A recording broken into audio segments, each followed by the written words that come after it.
Company. Stand by now for 10 News Plus with Denham, Hitchcock and Amelia Brace. From the team, stay well. Cheers.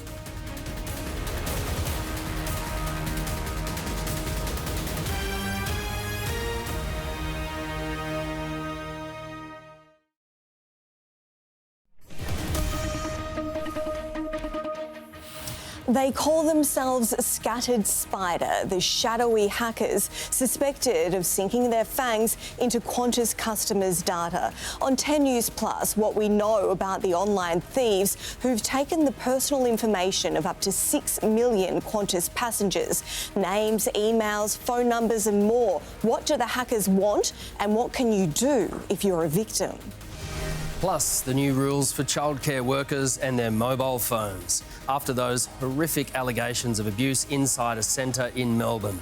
Tonight, a second man has been charged as the government promises a safety clampdown and changes to working with children checks. But is it enough to keep kids safe? Penny Wong goes to Washington, securing plenty of high-level meetings for herself, but not one for her boss and Donald Trump. The Foreign Minister joins 10 News Plus from the US Capitol. The new anti-scam security blanket coming to your online banking. But is there a catch hidden inside? And as America demands we spend more on defence, we're on board a rusty Australian Navy ship. Hugh Rimmington examining whether our ageing fleet is really ready for war.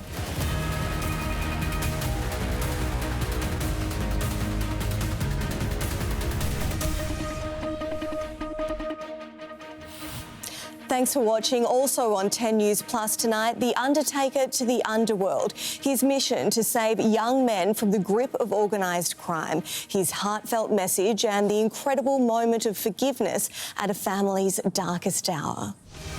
And evacuation orders, high winds and seas, and threats to coastal homes. But is there a final sting in the bomb cyclone's tail? We talk to our network meteorologist.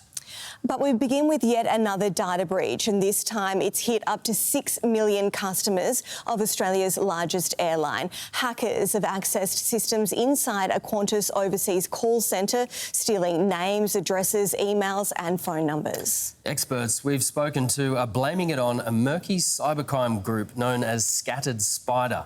Carrie-Anne Greenbank has been looking into it. Qantas had been planning the big reveal of its brand new Airbus this morning, but its touchdown from Germany was a muted affair.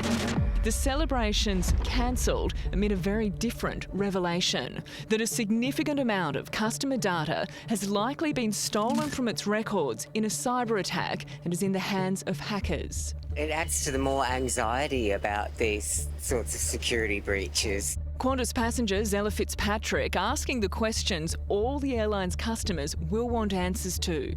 Did they not have their security measures in place? Does that mean they can get people's credit card numbers? The cyber attack was on a third-party platform used by the airline's Manila call centre, exposing the personal data of 6 million Qantas customers, including names, birth dates, email addresses, phone numbers and frequent flyer numbers.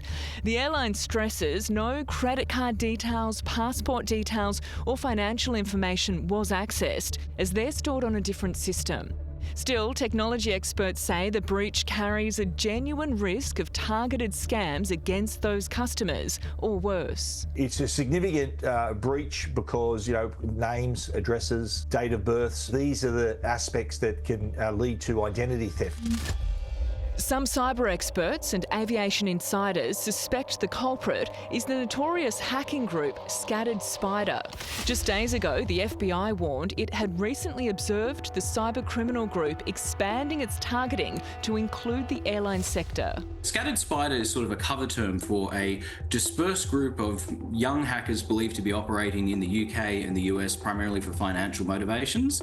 The shadowy hacking collective is being blamed for similar attacks last week against Hawaiian Airlines and Canada's WestJet. It does bear the hallmarks of similar breaches that we saw recently at other airlines. So passenger information, dates of birth, names, addresses, all that valuable information that on the dark web is actually worth a bit of money. In a statement, Qantas CEO Vanessa Hudson said, "We sincerely apologise to our customers and we recognise the uncertainty this will cause. Our customers trust us with their personal information and we take that responsibility seriously." Previous cyber attacks on Australian companies like Medibank and Optus reveal how breaches like this can lead to people's data being used as a bargaining threat to make companies pay a ransom. Breaches like this happen because there are criminals wanting to rip off companies and rip off individuals. And it's really important for people to now be observing their own security as well. And if you're cold called or get an email out of the blue with links in it, you ignore that and only deal with Qantas through the official channels. Qantas says it's now putting extra security measures in place while this breach is being investigated and is working closely with federal government and independent cybersecurity experts.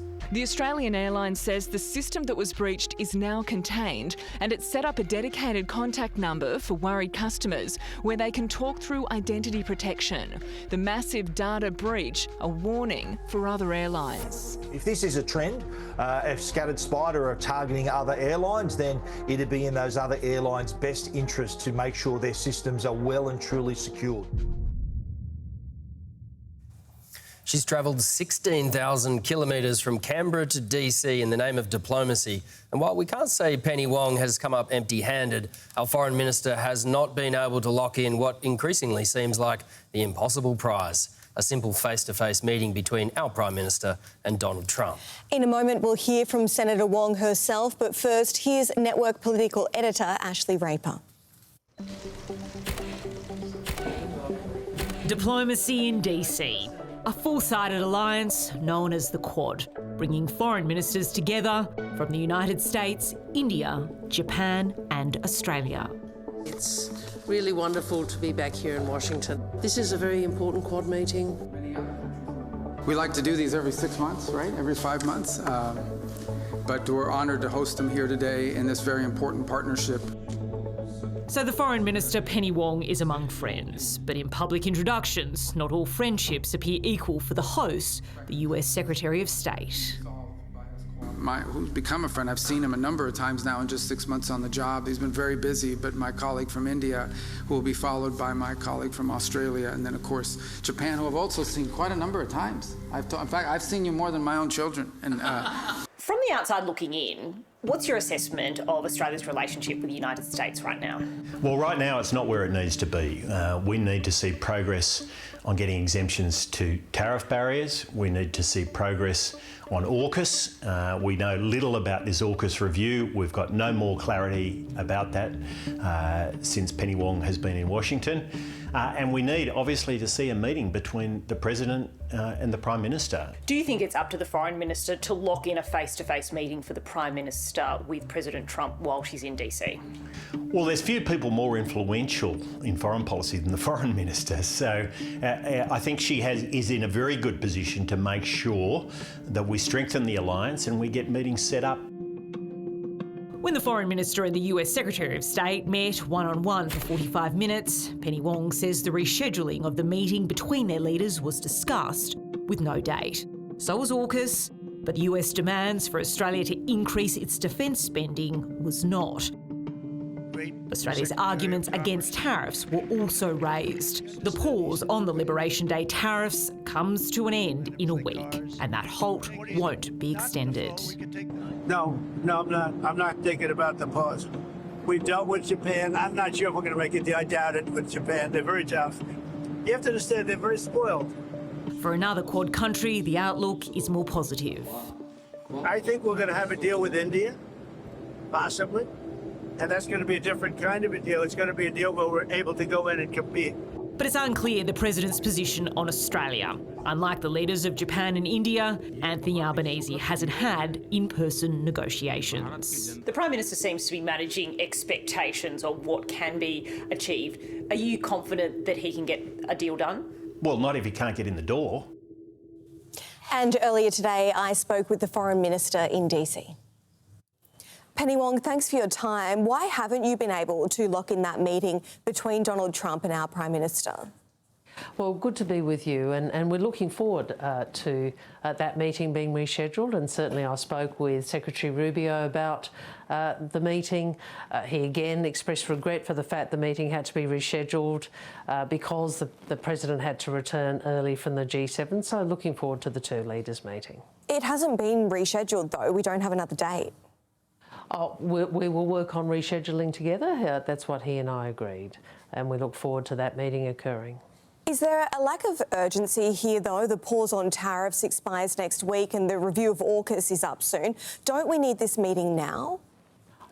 Look, we've had a lot of engagement with the United States. This is the second time that I've been here since the inauguration. Obviously, was very honoured to be invited as the first Australian Foreign Minister to be invited to a presidential inauguration. We also had a Quad meeting at that time, just as we have now. You've seen Deputy Prime Minister here, you've seen the Treasurer here, you've seen other ministers engaging. So there has been a great deal of engagement with the administration. In relation to AUKUS, obviously, we understand that a new administration will want to have a review, just as the United Kingdom did when there was a new government elected there. We look forward to working with them on how this partnership, AUKUS, benefits the United States, Australia and the United Kingdom. You didn't manage to get any guarantees out of Marco Rubio that they'll maintain the AUKUS deal, but did he give you a bit of a hint about which way they're leaning? Obviously, the review is still underway, but what I would say is I think Secretary Rubio understands very clearly the positive benefits for the United States of this partnership. It's a benefit to us, it's a benefit to the United States, and it's been a benefit to the United Kingdom. In your meeting, we're told Secretary Rubio didn't even raise America's request for Australia to increase its defence spending like European nations have. Does that mean they've dropped that? Have we won the standoff?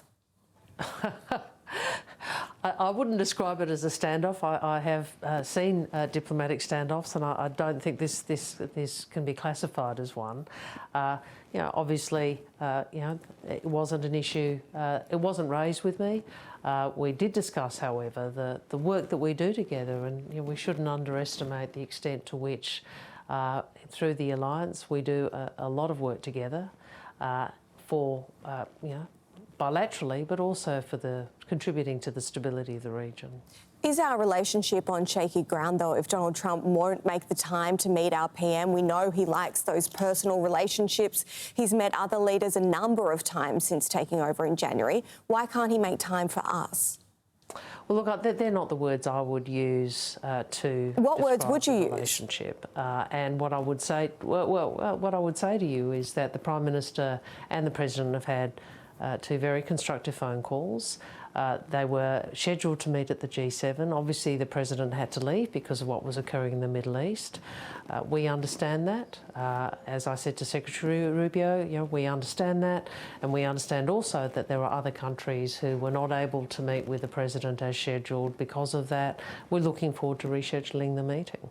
OK, let's talk about Iran. Donald Trump has said those strikes obliterated the nuclear assets. What did Marco Rubio say? Did he use the same word, obliterated? Look, we obviously had a conversation in the Quad, particularly about about the Iranian facilities. I think everybody understands that Iran has had a long-standing desire to increase its nuclear capability, and everybody understands that it's important for the international community to work together to prevent that from occurring. And do you believe that those assets, those facilities have been wiped out? Questions have been raised about the impact of the strikes. Well, I'll leave that to the United States to provide their assessment. I think going forward, though, what we all understand is we have to ensure that Iran doesn't develop the nuclear capability that the world is concerned about. That's been Australia and the world's position for quite a number of years now. So we don't know if those nuclear assets were in fact obliterated? Well, these are questions for the United States, Amelia. OK, Penny Wong, thank you so much for your time. We know you've got a lot on your plate over there. OK, good to speak with you. Cheers. Gee, they must be hoping that meeting between those two leaders is going to happen soon. Yeah, if only so we stop asking. Too true. Just ahead on 10 News Plus, the story that's shocked Australia. Are our kids safe in childcare? We continue our coverage as parents around the country demand action. And the new tool to ward off payment scams, but is there a catch?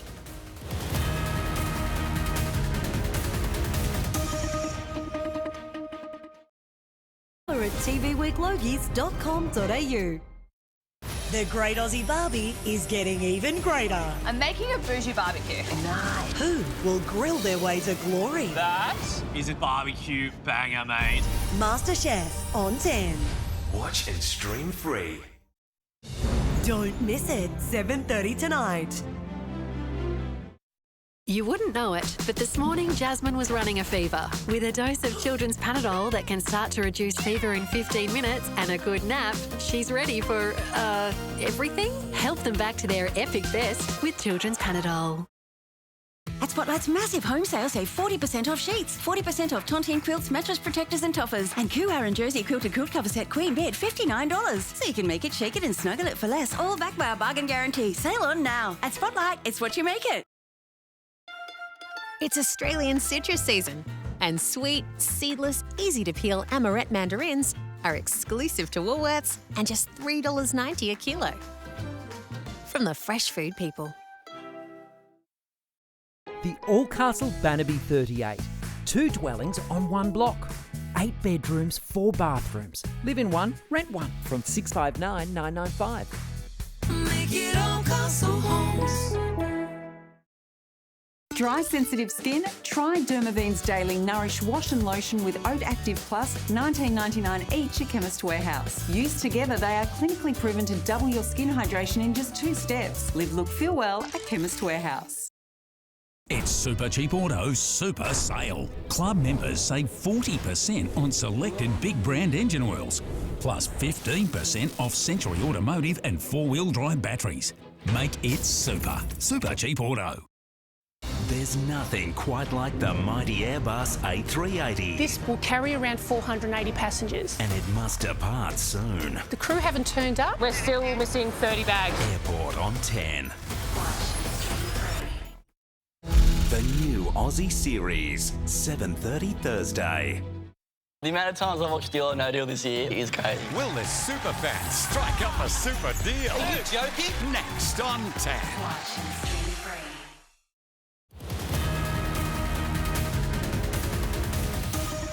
This is 10 News Plus. A second man has been charged by police investigating the alleged sex abuse offences that have shocked the country. 36-year-old Michael Simon Wilson is facing dozens of horrific charges, including the sexual assault of a child. He's not a childcare worker himself, but police say he is connected to 26-year-old Joshua Brown, who was charged yesterday. Today, Victoria's Premier ordered an urgent review of childcare centre safety and beefed up a ban on staff using personal devices in centres from September. Families must be able to trust that their children are safe when they are placed in the care in childcare centres. And I will do everything in my power to make sure that parents can trust the system. Any facility caught breaking the ban could face a $50,000 fine. A review will also examine making security cameras mandatory.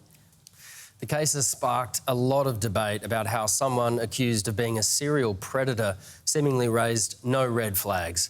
Jason Brown worked at 20 childcare centres and is facing more than 70 charges, and it's one of the worst cases we've ever seen. Now, he was cleared to work with kids. He had a Working with Children check. If you're not familiar with it, it's a government clearance to work or volunteer with kids to screen out anyone with a criminal history. So what do they do well? Well, filter out known offenders, help employers, sporting clubs, etc., make informed decisions about staff. It also gives parents a legal avenue if those employers don't do the right thing.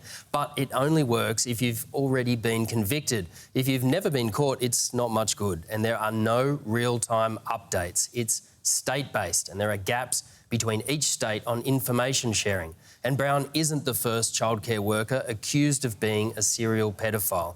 There was also Ashley Paul Griffith, Queensland's worst pedophile, sentenced to life in prison for 307 charges in daycares across Brisbane over 2 decades. There are startling similarities between that case and the allegations here. Joining us now is Georgie Dent, the CEO of advocacy group The Parenthood. Georgie, thank you so much for taking the time to speak to us. A lot of parents would have been very reluctant and anxious to drop their kids off at childcare this morning. On a whole, is the sector safe for our kids? Yeah, look, thank you very much for having me on. And absolutely, the distress, the anger, the fear among parents, but also among grandparents, among educators, in the wake of these allegations is very real and very understandable. The answer is, in the vast majority of cases, early childhood education and care services and early childhood educators and teachers are safe, and they are putting the well-being and education of children first. But unfortunately, what we know and what we cannot ignore is that we do have some systemic failures, and they mean that there are children, and we have learnt this in the most horrific way possible with these allegations, that it is not the case that every child in every service is safe. And until that is the case, we cannot stop. Georgie, parents pay a lot for their kids to go to childcare, but most childcare workers don't get paid that much at all. Someone is making a lot of money in this sector, and they're clearly not spending it on keeping our children safe. Look, what we have seen, particularly over the last decade, is the proliferation, particularly of for-profit early childhood education and care services. There is a lot of money to be made by investors in early childhood education and care, and that is why we do have so much private equity investment. There are listed entities in Australia, but there are also listed entities in Hong Kong, in Canada, in America, that have a significant interest in Australia's early childhood education and care services. And the question that parents are entitled to ask is early childhood education and care a vehicle for return on investment for investors, or should it be about keeping children safe as a baseline and really about ensuring that all children are supported to realise their full potential in the way we know is possible when children are in high quality early education and care services? But you are absolutely right to point out the conflict that exists between the wild out-of-pocket fees parents pay and the far too low wages that early educators have been receiving for far too long. Yeah, they are expensive. But, Georgie, the Victorian government has fast-tracked some changes today, such as personal devices being banned come September. Surely other states should follow suit with that. Look, I think right now the challenge for state and Commonwealth governments is the same, and it is about coming together to do everything that is possible to ensure safety and quality is guaranteed in early learning services. And that does mean doing those short-term measures, looking at strengthening working with children checks, creating a national register for early educators, looking at things like how devices are used, how CCTV footage might be used. Those things matter, but they are absolutely not enough. What we need is genuine accountability for who is responsible for what parts of this system, because the states and the Commonwealth Government share responsibility for early childhood education and care. It is incredibly fragmented and complex.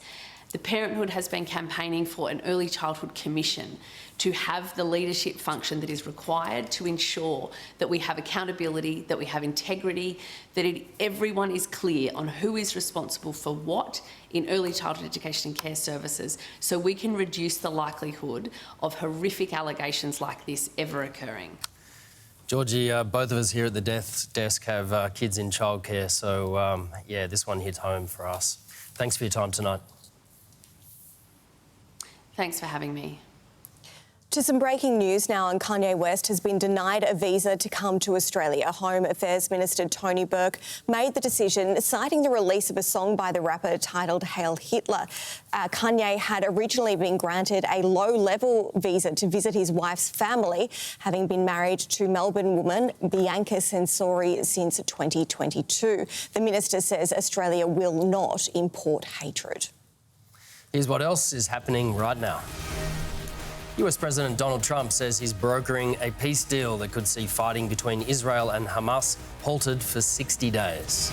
Almost 30,000 people are still without power, while several emergency warnings remain in place across New South Wales as the state is hammered by strong winds and heavy rain. A New York jury has reached a verdict on 4 charges in the sex trafficking trial of Sean Diddy Combs. But it's a deadlock on a 5th, and that's the charge that could see the music mogul locked up for life. There's been a spectacular explosion at a fireworks factory in California, with the blast detonating tons of pyrotechnics. Coming up on 10 News Plus, a man finding light in the darkest of places and inspiring a community of young people to change their lives. And the jury is still out. Australia holds its collective breath, awaiting a result on the trial that's gripped the nation.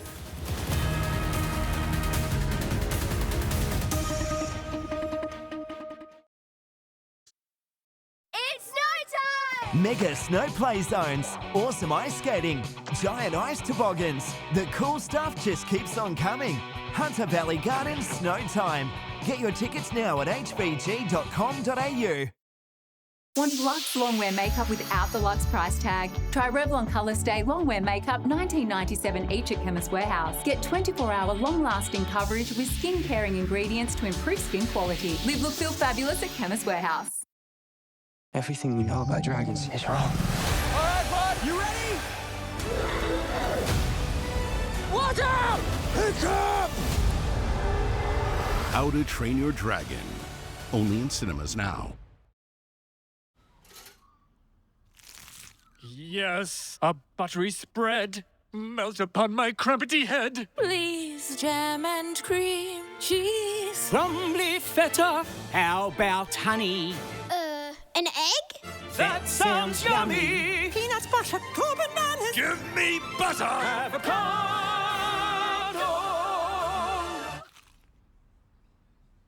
Make every bite golden. When the lucky country isn't so lucky, it's lucky you're with Amy. Lucky you're with Amy. We can help you get those easy DIY jobs done. There's our DIY Advice Hub. We got loads of how-to videos and project ideas. You can paint your tiles. You could even paint some furniture. Bunnings makes DIY easy. That's what we do here. What's up, Dorothy? I found a job match on Seek that's perfect for little old me. Oh, yeah?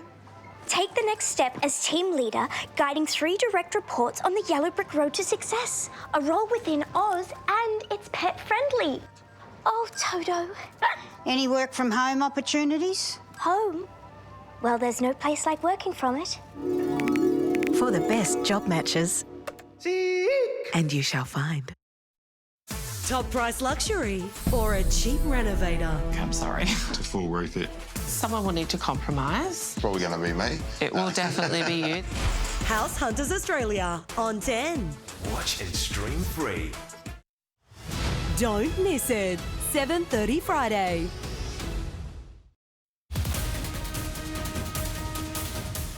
Thanks for being with us. Our next story is about an Undertaker to the underworld, but Ahmad Harachi is so much more than that. He's using his position to send an important message to wannabe gangsters. And tonight takes us inside one of the most remarkable moments of forgiveness on a family's darkest day.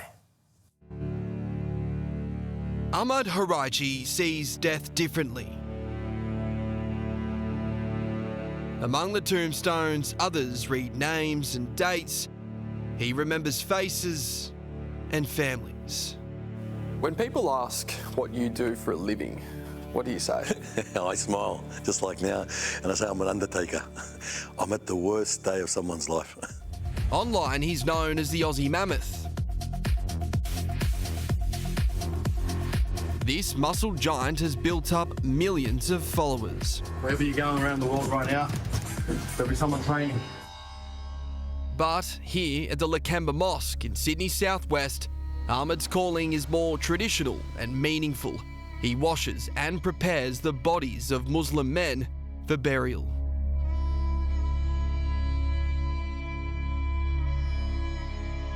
Why do you do what you do? I do this job because I think it's a missing link in the community. Not enough people do it. Telling people that, you know what you're going through, I can feel it with you, man. If you need anything, I'm here for you.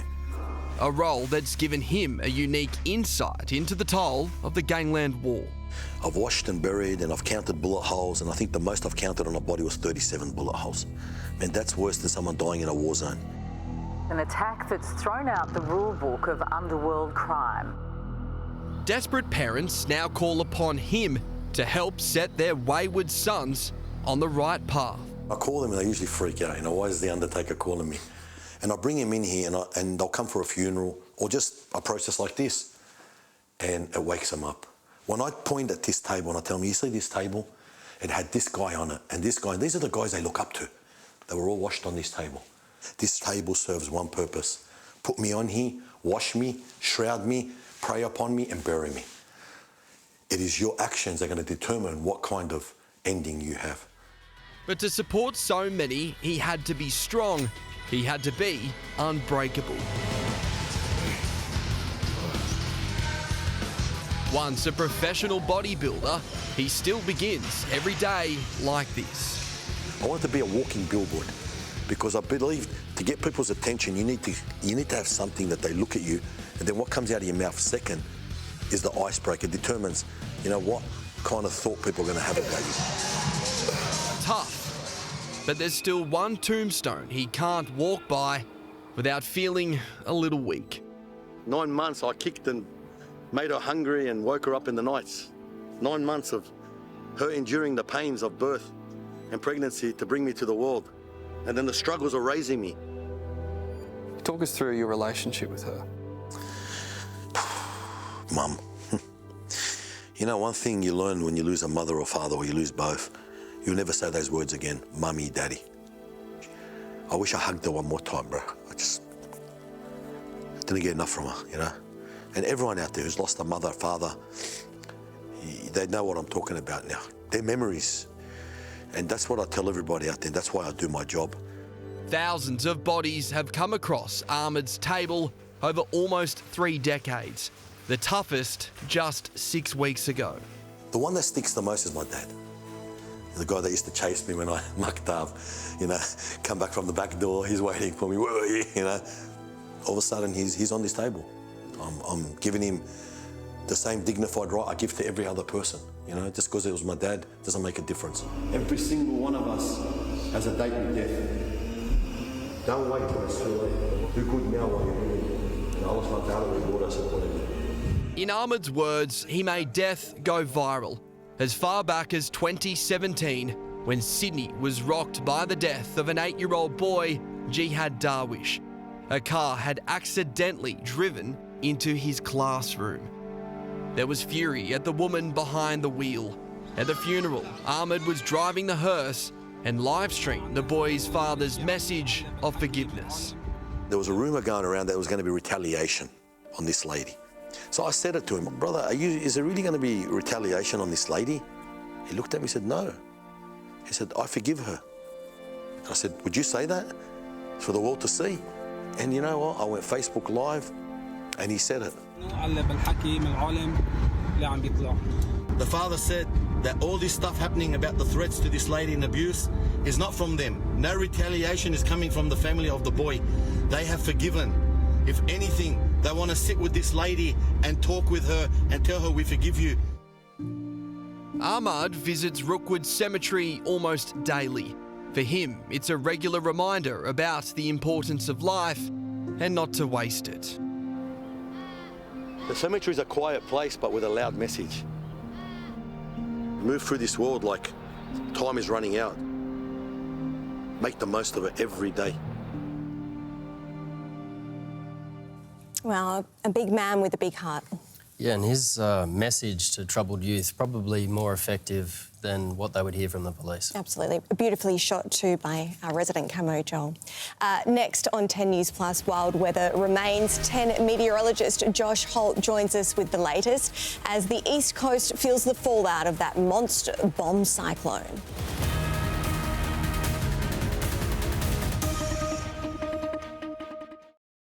Exclusive to Woolworths and just $3.90 a kilo. From the fresh food people.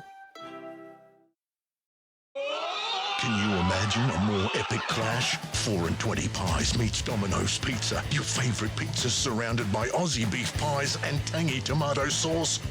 2 fan favourites, a match made in heaven. The crowd loves champions. Gladiator 2 is an epic spectacle. Remarkable! To amuse you is my only wish. The glory is yours, not mine. Very good. Gladiator 2 on Paramount Plus. MasterChef totally changed my life. Australia fell in love with Poe in the first season of MasterChef, and she's worked her way from contestant to host. The amazing Pauline! It feels wild. And now she's been nominated for a Gold Logie. It's a little bit scary.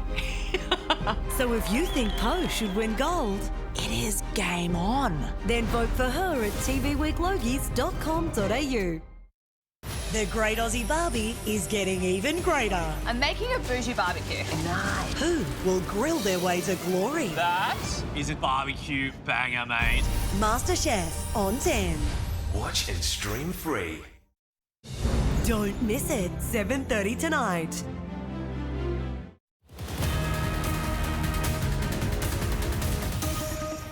Delayed flights, flooding, evacuations and homes close to falling into the sea. The so-called bomb cyclone on the east coast has certainly lived up to its name, and it's not done yet. It's been a big week for our resident meteorologist, Josh Holt. Mate, you warned us about this for days. I saw all the emails and it certainly hit. Yeah, it was starting to show up on our modelling actually Wednesday last week, so it certainly has come to fruition. And as we went to air last night on 10 News Plus, we were talking obviously about the system strengthening, basically exploding off the New South Wales coast, that process of bombogenesis where it drops in central pressure. And when low pressure systems drop in pressure, they basically get stronger, and that's what we saw down the New South Wales coast last night. 35,000 people were left without power, and we saw those winds really pick up. Just south of Sydney, the Royal National Park, we've got a wind reading gauge there that saw gusts at 130 kilometres per hour. That was the strongest gust recorded at that location in around about 10 years. Along with that, we saw tremendous amounts of rain on the south coast of New South Wales. A place called Ulladulla picked up 250 millimetres in a 24-hour period. We saw 6-hour rain rates of 130 millimetres plus. And as you just saw, the ferries were struggling. We had those maximum wave heights offshore recorded at Port Kembla, which is just near Wollongong, at 13 metres. That is massive. You're a sailor, Denham, you know that's pretty big. That's a big sea. And Josh, not only are we not done, we could be in for another belting. I'd love to say it's all over and the situation's easing, Amelia, but it's not the case. In fact, we're in for another whopping tonight, especially on the south coast in Illawarra of New South Wales. So what's basically happening is the low that deepened last night is moving away from New South Wales. It's tracking northeast as we go to air tonight. However, to the south of that, another low pressure system, or another centre, if you like, is beginning to deepen, and that's heading back towards the New South Wales coastline. So what can we expect? I'm expecting those winds to really gather strength. It's already happening now along the south coast and Illawarra. Probably seeing those gusts again over 100 kilometres per hour, and I'm expecting very heavy rain again across that region. There is a possibility we could see a further 150 to 200 millimetres again, which will cause flooding. Here we go again. All right, thanks, Josh. Let's take a look at the top stories this Wednesday. Qantas is in damage control this evening after the data of up to 6 million passengers was hacked. Experts believe the airline was targeted by a cyber criminal group called Scattered Spider, which stole names, addresses, birth dates, emails, mobile phone numbers and frequent flyer details. Qantas insists no financial information was taken. It's really important for all Qantas customers to know that if you get an email out of the blue asking you to provide information by email or to follow a link, do not. If you receive a phone call out of the blue from someone purporting to be from Qantas, hang up the phone. A third person has been charged over the alleged murder of Queensland teen Phoebe Bishop. This is the moment cops picked up 30-year-old Kieran Daniel Mittelhauser outside an Oporto's restaurant in Bundaberg. He's facing a lengthy list of charges, including 2 counts of accessory after the fact to murder. Mittelhauser is accused of using Phoebe's phone to interfere with a police investigation. He didn't apply for bail when he fronted court today. Phoebe's 2 housemates are currently in custody, charged with her murder. While anticipation is also building for a verdict back here in Australia, with a jury in the Victorian town of Morwell still deliberating in the mushroom murder trial. Day 3 came and went without a decision. Erin Patterson is facing 3 counts of murder and 1 of attempted murder for serving death-cap mushrooms in a beef Wellington meal. After the break, we take it to the high seas and bring you below deck with the Royal Australian Navy as a wave of questions swirl around Australia's ability to defend itself. And 1 small step for banks, 1 giant leap for protecting your money. The new security system's coming to an app near you.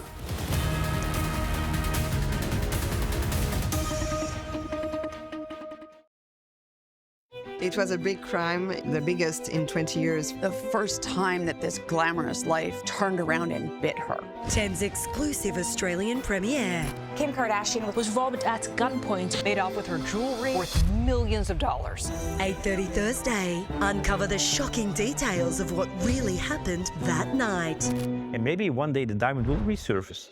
The Kim Kardashian Diamond Heist. 8:30 Thursday on 10 or stream it right now.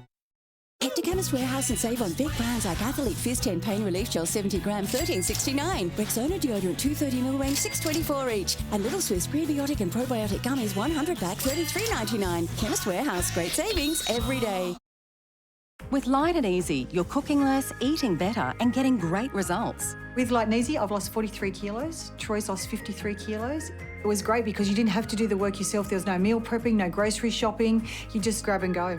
Enjoy healthy and delicious award-winning meals delivered to your door. No shopping, no cooking, no stress. Light and Easy is a great investment for health, happiness and a happy life. I feel absolutely amazing. I feel like a new person. Live a healthier, better life with Light and Easy. I created you to clean and freshen our toilet every day. But there's a better Bref way. Bref Power Active. Every flush activates its power to keep your toilets clean and fresh 24/7. That's a must. Bref Power Active.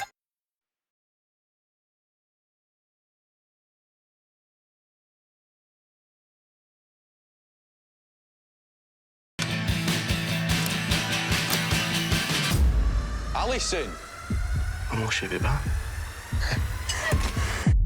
She's not coming back.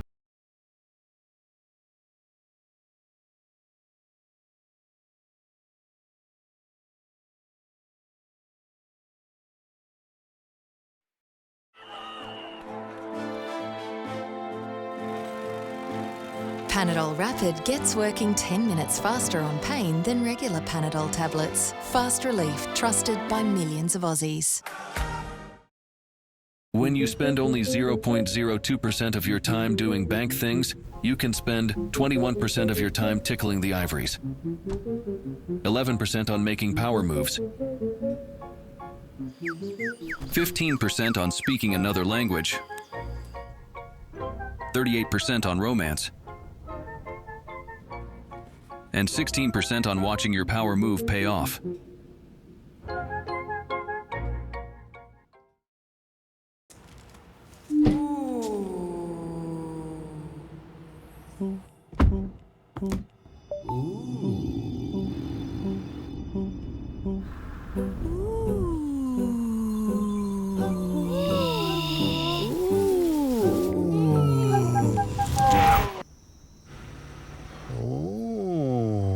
Text from Lola. Did you get milk? The GWM Havel H6 Hybrid delivers more. Ooh.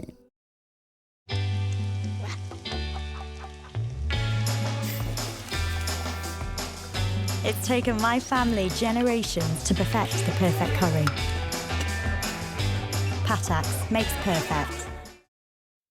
You can't get past these super sniffers. Sir, put your bag down on the floor and wait, please. Excuse me. Thames Airport, Thursday.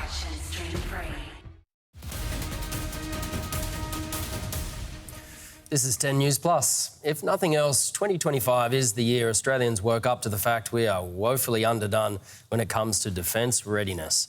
When Chinese warships cruise around the continent conducting live fire exercises that we only learn about from a Virgin air pilot, things are not as they should be. Now, senior defence analysts are telling 10 News Plus both sides of politics have been complacent for too long. Our National Affairs editor, Hugh Remington, went out to find out for himself on the waters that will be our new frontline. We're off the coast of far north Queensland. Yeah, good afternoon there. Just waiting the Australian warship. We're doing a small transfer there, just so you know.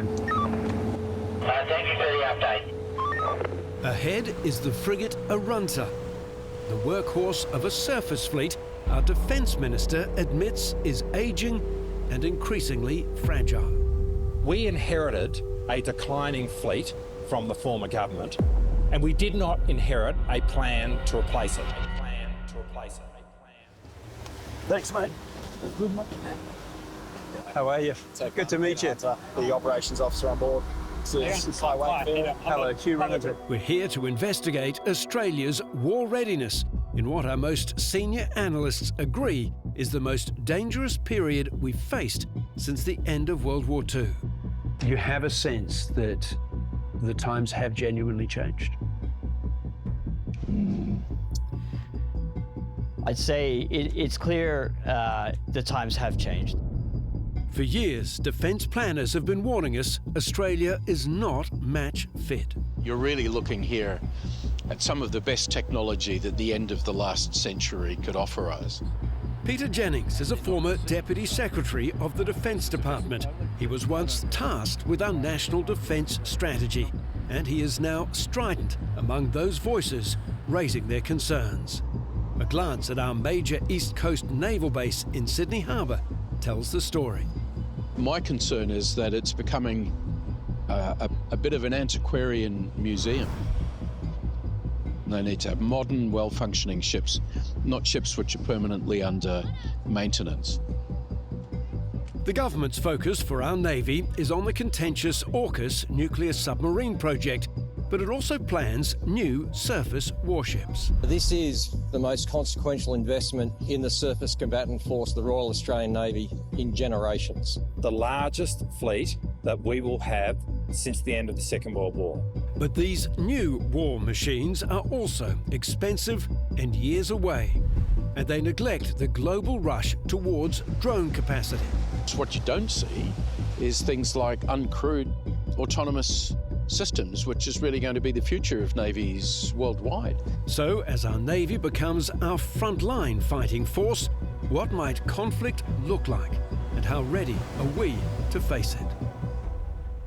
Australia is trying to build a more lethal navy. These ships, the Arunta and others, are Anzac-class frigates that first came into service last century. They are being retired out. In their place will be a new class of general-purpose frigate that'll be more lethal and have potentially just half the crew numbers of a vessel like this.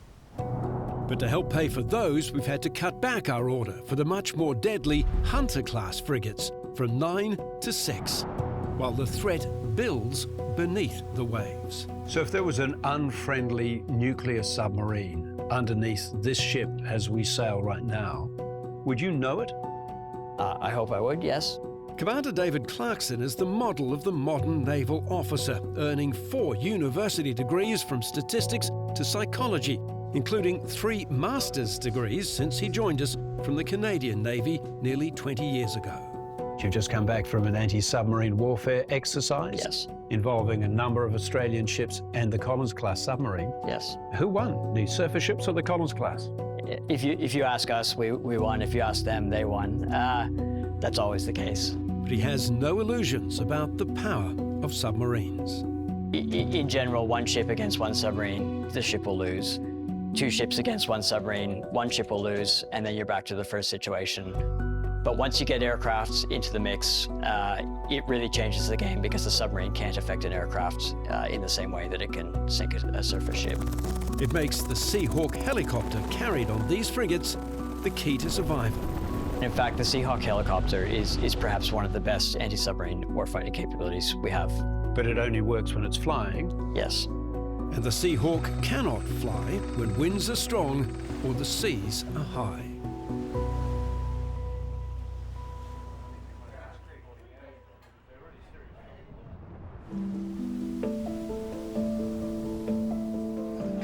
A veteran of combat operations in the Middle East, Commander Clarkson says the Navy is alive to other potential new threats, including the ability for an enemy to shut down the internet and data systems upon which our entire economy now relies.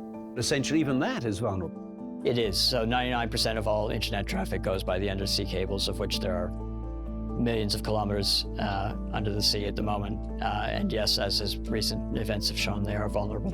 And Australia has another problem. People don't like to say it out loud, but Donald Trump is right about one thing. Australia, like so many other US allies, has built its defense thinking for decades on one big idea, that if trouble really comes, our big American buddy will come and bail us out. No longer can we be so sure.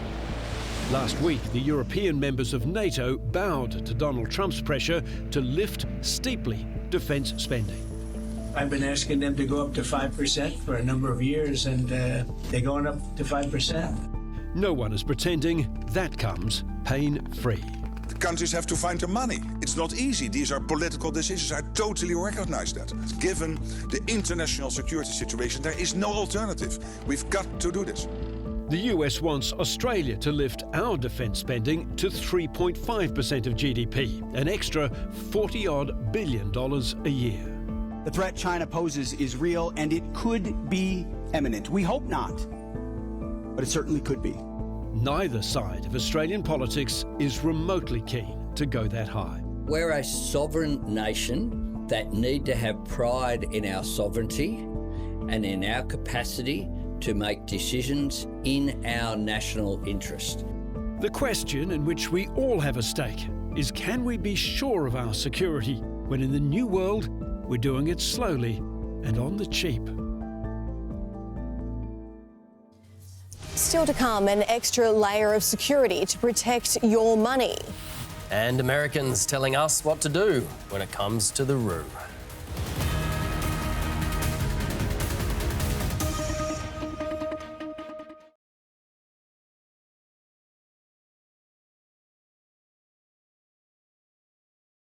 Will grill their way to glory. That is a barbecue banger, mate. 7:30 tonight on 10. Watch and stream free. Domino's has mastered the art of sorcery with our new loaded saucy range. Spellbinding flavors on more loaded pizzas like mango and habanero chicken, the carnivore or atomic meats. It's pure sorcery from Domino's. 30 years we've been doing this and you're still losing the soul. Keep moving it from this place to another place. It's so painful. Doesn't know his hand from his elbow, grumpy old man.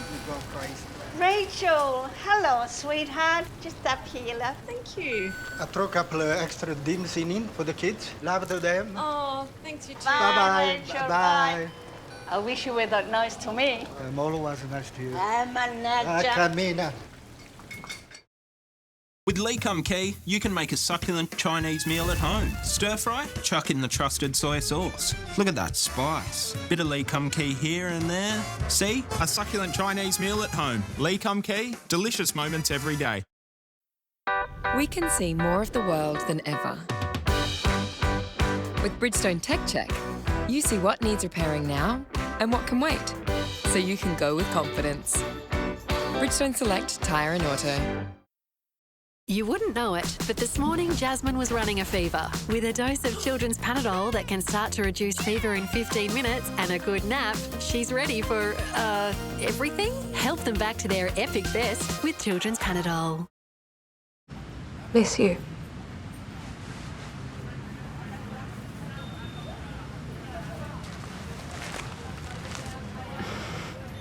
There's a glass and a half in everyone, now in new treat-size blocks. Learning about the best schools in the area is news to Rachel because it helps her daughter excel in ways she never dreamt of. Bring the family together over a delicious, tender Steggles family roast whole chicken. On special this week for just $4.50 a kilo. Save $2.50 a kilo. From the fresh food people.